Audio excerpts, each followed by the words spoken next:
오늘은 누가복음 3장 1절에서 6절 말씀으로 하나님의 말씀이라는 제목으로 함께 말씀을 나누고자 합니다.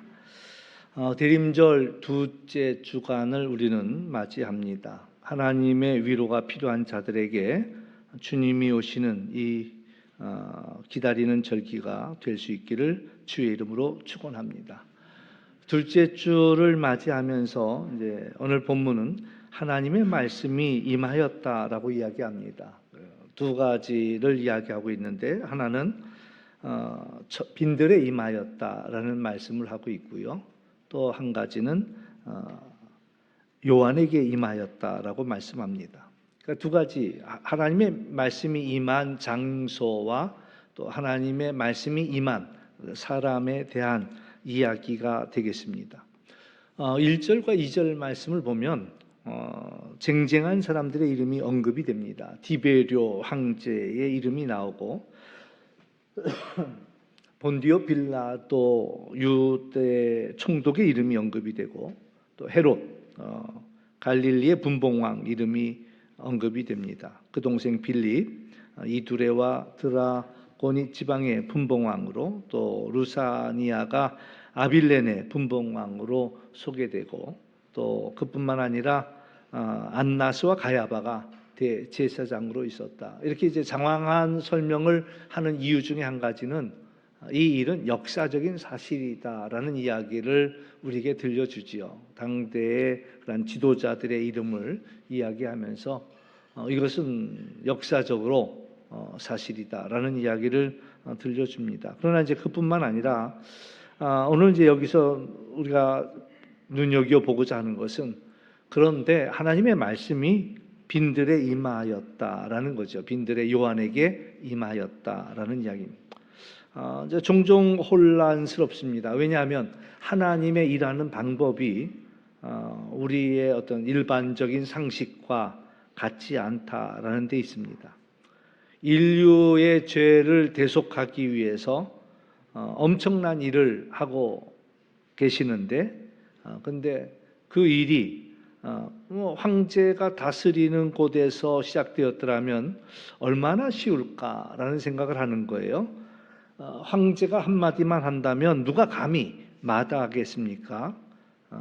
황제는 누가 뭐라 해도 거의 신적인 존재가 아니었습니까?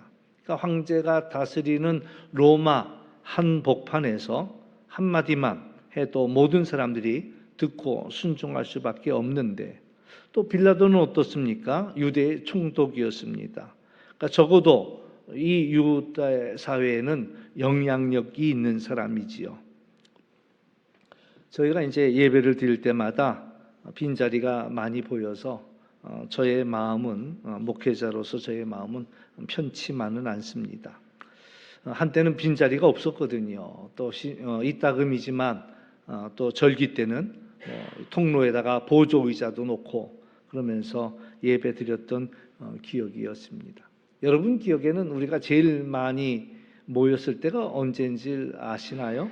제가 이제 92년도에 우리 동성교회에 왔는데 제 기억에는 그 김현희 씨가 와서 간증할 때 이 예배당이 꽉 찼습니다. 보조 의자도 놓고 꽉 찼고 서 있는 사람도 뒤에 빽빽했고 복도에도 또 계단에도 2층은 말할 것도 없이 꽉 찼던 어떻게 이렇게 많은 사람이 왔을까? 오라고 광고도 안 했는데도 어떻게 알고 그냥 그때가 아마 제 기억에는 이 안에 꽉 찼던 그런 기억이에요. 그러니까 누가 말하느냐 이것도 참 중요한 것 같아요. 그이가 와서 간증한다 이 얘기가 들리니까 정말 많은 분들이 어디서 왔나 싶은 많은 분들이 꽉 채웠던 그런 기억이 있습니다. 우리 이제 청년 중에 하나가 전도하고 선교에 아주 열심을 냈던 청년이 하나 있어요. 근데 목회자인 제가 볼 때는 조금 이제 안타까움이 있더라고요. 공부 좀 더 열심히 하지 왜 저기다가 시간을 다 빼앗길까? 물론 전도하고 선교하는 일은 귀한 일이에요. 그런데 때는 학생이니까 지금 더 열심히 공부했으면 좋겠다. 그래서 이제 불러다 놓고 제가 그런 얘기 했어요. 지금 열심히 하는 것도 좋지만 지금 너의 하는 일은 열의 하나야. 너가 열심히 공부해가지고 더 영향력 있는 사람이 된다면 아마 지금보다 더 많은 이들에게 영향력을 끼칠 수 있을 거야. 이런 이야기를 했던 그런 기억이 있습니다. 그러니까 인간적인 생각이겠죠. 제가 아무리 열심을 내도 사실은 많은 사람들에게 감동 주는 일은 어렵습니다. 근데 누가 더 쉽겠어요? 유명한 어떤 연예인이나 운동선수가 여러분 예수님 믿으시오라고 한마디만 해도 더 얼마나 많은 팬들이 열광하며 또 그것을 들을 수 있는가. 그러니까 생각해 보면 당시에 뭐 헤롯도 있었지요, 또 총독도 있었지요, 또 뭐 분봉왕들도 있었지요, 대제사장들도 있었지요. 영향력이 있는 많은 사람들이 있는데 그 중에 그들이 아니라 하나님의 말씀이 임한 사람은 요한이었다. 빈들에 있던 사가랴의 아들.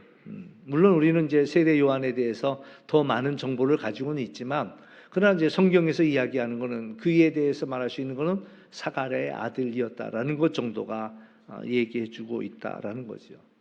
이렇게 일하는 것이 하나님의 일하시는 방식이다. 예수님의 일하시는 방법이다라는 겁니다.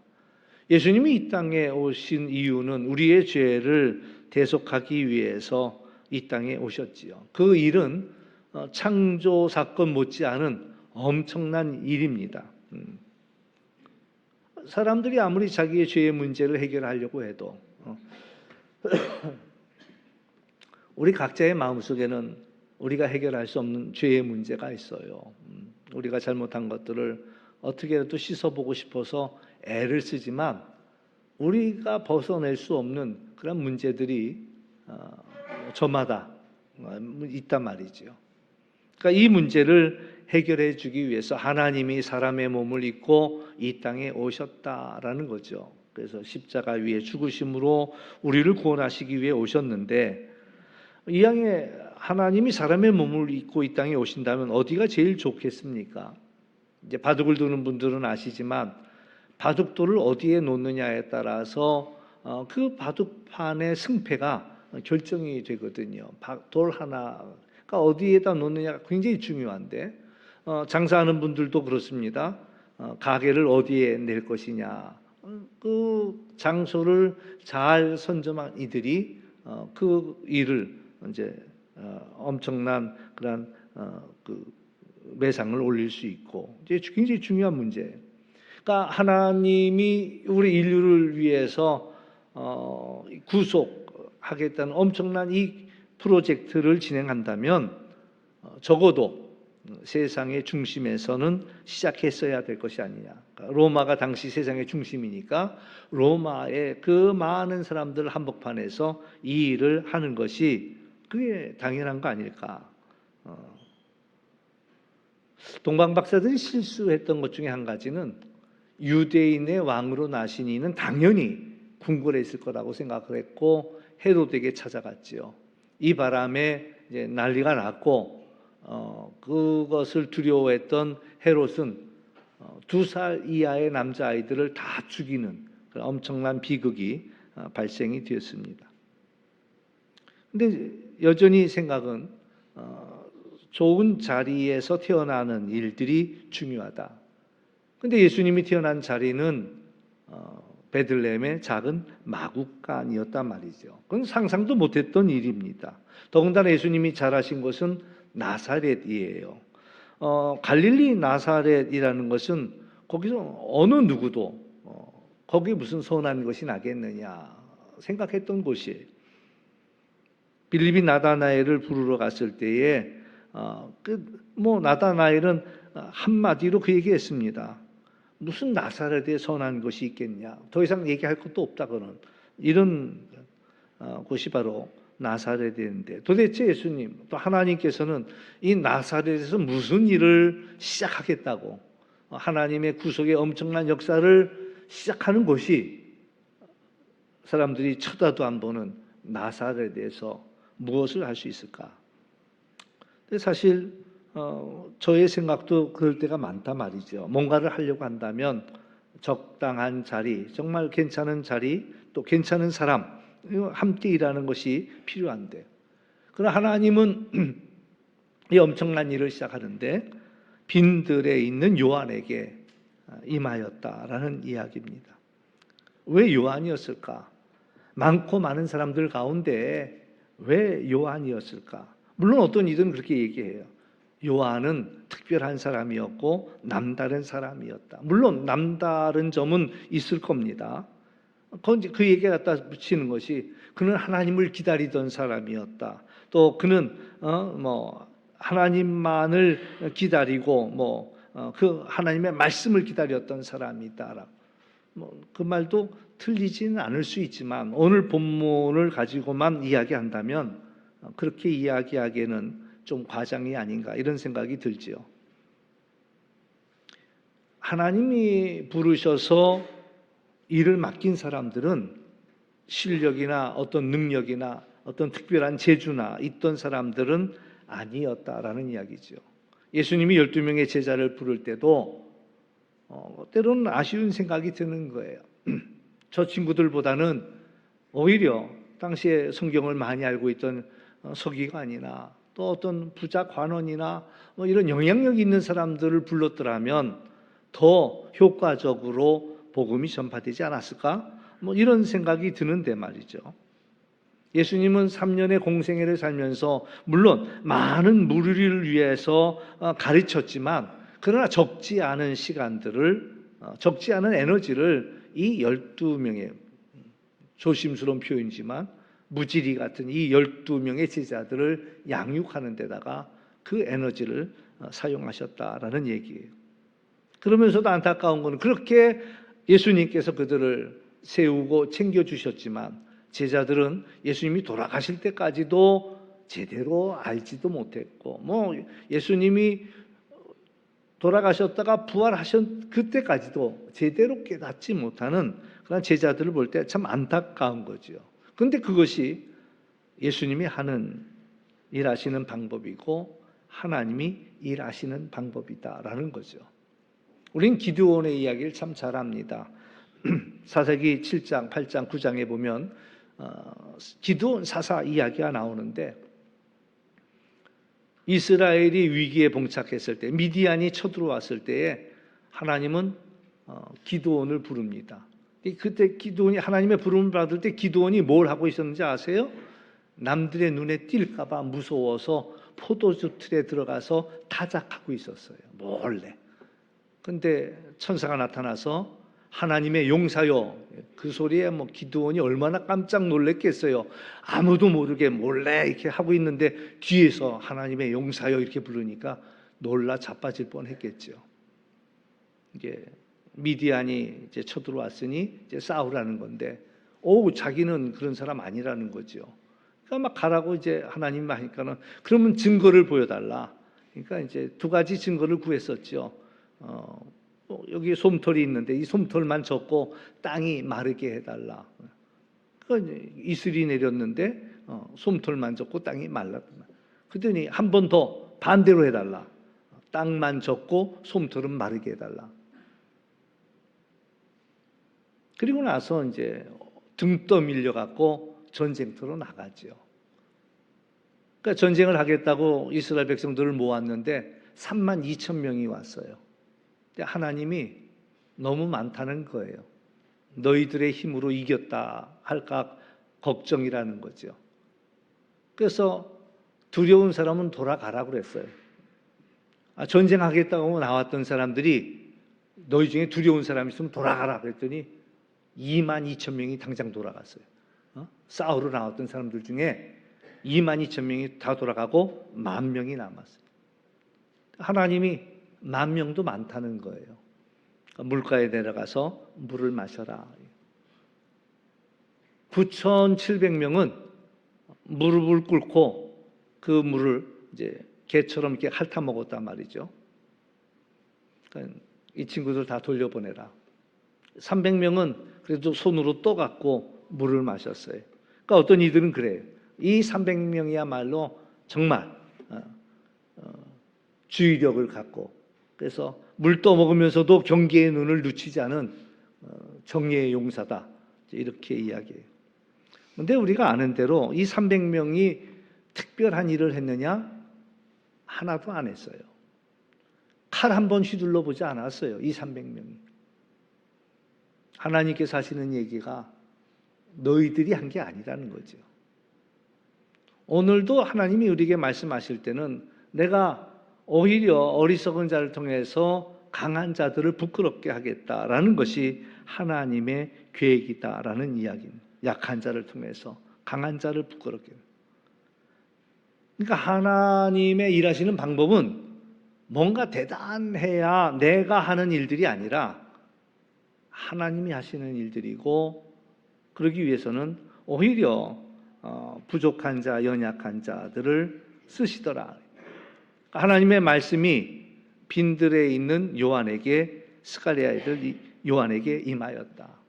우리는 세례 요한을 좀 어떻게라도 좀 남다르게 보이기 위해서 그는 거룩한 자다라고 이야기할 수 있겠고, 하나님의 말씀을 기다리던 자라고 이야기할 수 있겠고, 아니란 얘기하는 것은 아닙니다. 그러나 요한이 대단해서 하나님이 들었었던 것이 아니라는 얘기를 하고 있는 거예요. 빈들에 임하였습니다. 빈들이 의미하는 바는 뭘까요? 아무것도 없는 데입니다. 심지어는 사람도 없는 데예요. 예전에 수도사들은 광야로 갔습니다. 왜? 아무것도 없기 때문에. 아무것도 없는 거기에서 하나님을 만났고 하나님의 음성을 들었고 하나님이 충만한 것을 경험하게 됩니다. 저는 그렇게 생각해요. 하나님이 아브라함만 불렀다고 생각하지 않습니다. 하나님은 그 시대에 모든 사람들을 불렀습니다. 응답한 사람이 아브라함이었어요. 응답한 사람이 아브라함. 마찬가지예요. 하나님은 모든 사람에게 말씀하였습니다. 그런데 하나님의 말씀을 들은 자는 빈들에 있던 이 요한에게 하나님의 말씀이 들려졌다라는 이야기. 원하기는 이 자리에 앉아있는 여러분에게도 하나님의 음성이 들리기를 주의 이름으로 축원합니다. 하나님의 말씀을 듣기 위해서 굳이 빈들로 나갈 필요가 있다라는 얘기예요. 물론 빈들이 아니어도 하나님은 말씀하십니다. 그러나 우리가 빈들에 놓여 있을 때, 다른 아무것들이 우리 귀에 들려오지 아니할 때 하나님의 음성은 더욱 선명하게 우리에게 들리기 때문에 우리는 빈들로 나아갈 필요가 있다라는 그런 이야기죠. 빈들은 하나님을 만나는 장소입니다. 성경에 보면 이스라엘 백성들이 애굽에서 나와서 가나안 땅에 들어가기 전에 빈들에서, 광야에서 시간을 보냅니다.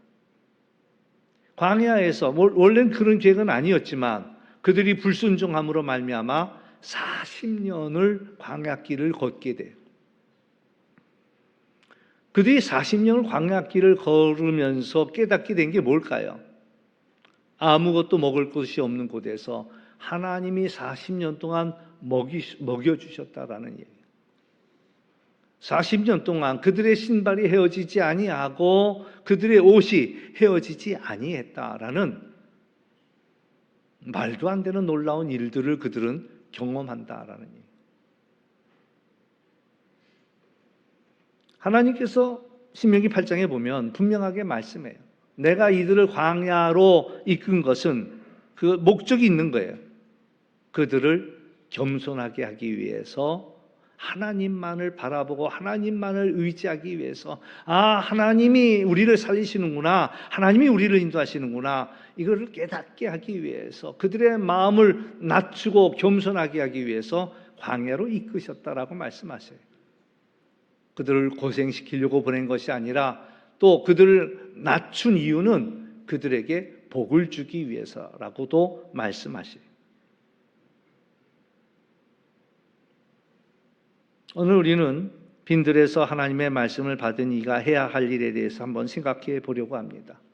그것은 오늘 본문에 나와 있는 것처럼 빈들에서 주의 길을 준비하는 것, 주님이 오시는 길을 준비하는 것, 주님이 오시는 길을 곧게 하는 일이다라는 이야기입니다. 오늘 본문을 보면 이사야의 글을 인용하고 있는데, 선지자 이사야의 책에 쓴 바 광야에 외치는 자의 소리가 있어 이르되 너희는 주의 길을 예비하라, 준비하라, 그의 오실 길을 곧게 하라. 모든 골짜기는 메워지고 모든 산과 작은 산이 낮아지고 굽은 것이 곧아지고 험한 것이 평탄하여질 것이요 모든 육체가 하나님의 구원하심을 보리라 함과 같으니라. 저는 이 말씀을 읽다 보면 생각나는 게 한 가지가 있어요. 일전에도 한번 말씀드렸지만 도피성이라는 거예요. 이스라엘 백성들이 가나안 땅에 정착을 하면서 하나님께서 만드신 놀라운 일 중에 한 가지는 도피성이라는 것을 만들었어요. 요단강을 중심으로 이쪽에 3개, 저쪽에 3개를 만들었습니다. 그것을 만든 이유는 이제 전승에 의하면 이제 그들이 뜻하지 않게 실수로 사람을 죽였을 때, 요새 말로 이야기한다면 과실치사입니다. 내가 죽일 의도는 없었는데 나무를 자르겠다고 도끼를 휘둘렀는데 도끼가 빠지면서 다른 사람 머리를 쳐갖고 죽게 만들었어. 이런 과실치사가, 그러면은 재판을 정당하게 받기까지 그 사람이 도피성으로 피하면 그 사람을 거기서 보호해 주는 거예요. 정당한 재판을 받을 때까지. 이게 고의였냐 실수였냐, 이런. 그래서 실수라면 용서를 받을 수 있는 것이고, 그런데 어디 그러겠어요? 내 사랑하는 가족을 저 사람 때문에 죽었는데 사람들은 막 복수하고 싶지요. 그러니까 이제 그 복수하려고 하는 그 보수자들로부터 이들을 지켜주기 위해서 도피성이라는 것을 만든 거예요.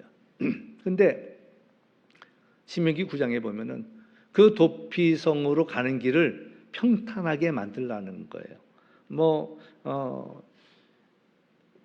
하루길에 갈 수 있는 거리에 곧 이제 32km 반경을 이야기한다고 합니다.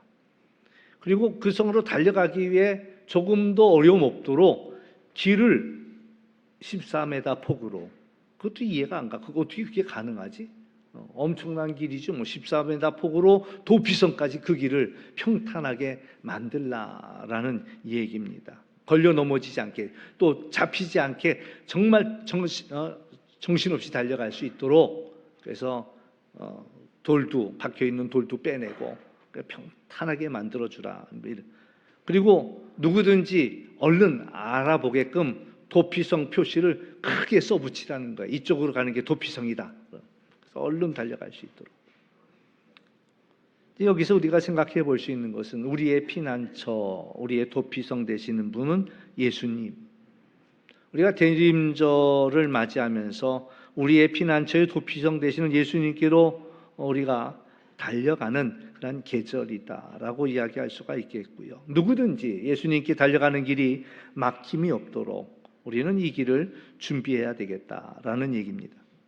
광야에 외치는 자의 소리가 있어 너희는 주의 길을 준비하라, 그의 오시는 길을 곧게 하라. 모든 골짜기는 메워지고 모든 산과 작은 산은 낮아지고 굽은 곳은 곧아지고 험한 길이 평탄하여질 것이요 모든 육체가 하나님의 구원하심을 보리라. 그러니까 낮아진 곳은 도두다라는, 주님이 오시는 길을 준비하는데, 일단 주님이 오시는 길입니다. 주님이 오시는 길을 준비하기 위해서 낮은 곳은 도두라라는 얘기입니다. 우리 개인적으로 놓고 이야기한다면 주님이 우리에게로 오시는데 내 낮아진 마음, 열등감이나 상처나 이래서 자존감이 떨어지고 이 낮아진 이 마음을 하나님의 말씀을 통해서 좀 돋울 필요가 있다라는 거지요. 나는 하나님께 사랑받는 자야, 하나님이 나를 기뻐해, 이 일들 하나님의 말씀을 통해서 우리의 낮아진 마음은 도두어야, 뿐만 아니라 높아진 마음, 교만해진 마음. 어느 순간 우리는 교만해지거든요. 저도 아마 이제 그런 자리에 있을는지 모릅니다. 우리 동대문 지방 목사님들 모임에 나가면은 이제 저더러 어른이래. 물론 이제 70세 되신 분들은 다 은퇴했으니까. 그러니까 이제 저보다 위에 있는 분이 몇 분 없거든요. 저보다 나이로는 위에 있는 분이 몇 분 없는데 제일 오래 있는 건 제가 제일 첫 번째야. 저보다 오래 있던 분은 없어, 우리 동대문 안에. 그러니까 어른이래, 어른. 그러니까 나도 모르게 힘이 들어가. 누가 뭐라 그러면 조용해. 나도 모르게 높아지는 거예요. 높아지는 마음은 낮춰야 예수님이 내게로 오신다라는 얘기예요. 굽어진 마음이 있습니다. 우리 목사님들 보는데도 마음에 다 안 드는 목사님들이 있어. 요거 봐라. 네. 마음속에. 어제 한번 두고 보자. 그래서 제 마음이 나도 모르게 이렇게 굽어지기 시작하더라고. 굽어지기 시작하더라고. 그러니까 이제 이 말씀을 준비하면서도 주님이 오시기 전에 얼른 이 굽어진 마음을 펴야지. 높아진 마음을 낮춰야지. 낮아진 마음을 하나님의 말씀을 붙잡고 도두어야지. 그 평탄한 길로 주님이 우리에게로 오신다라는. 주님이 여러분에게로 오시도록 여러분의 마음을 도두고 낮추고 펴는 여러분이 되시길 주의 이름으로 축원합니다. 네. 근데 이제 주님이 그 길로 오신다고 했는데 또 그 길은 어떤 길이냐? 사실 죽음 당할 수밖에 없는 그런 인생들이 피하는 곳이 도피성이에요. 피하는 곳이. 그 사람들이 올 수 있게끔 그 길을 또 만들어줘야 됩니다. 나를 위한 길이기도 하지만 우리의 이웃이 올 수 있도록 낮아진 것들을 위로해주고 격려해주고 높아진 것들을 낮추도록 해주고 굽어진 것들을 펴게 해. 그래서 그들이 다급히 살고자 달려올 때 달려올 수 있게끔 그 길을 우리는 또 만들어 줘야 된다라는 이야기죠.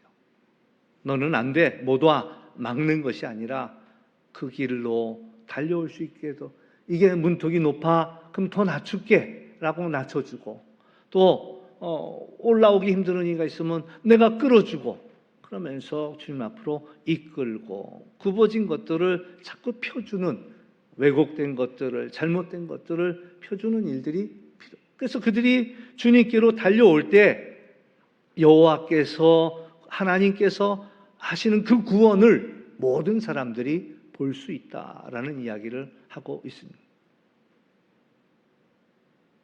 우리가 주님의 오심을 기다리는 이 절기에 준비하는 것은 주님이 오시도록 그 길을 준비하는 일부터 우리가 주님이 오시는 길을 넓게 하는 거죠.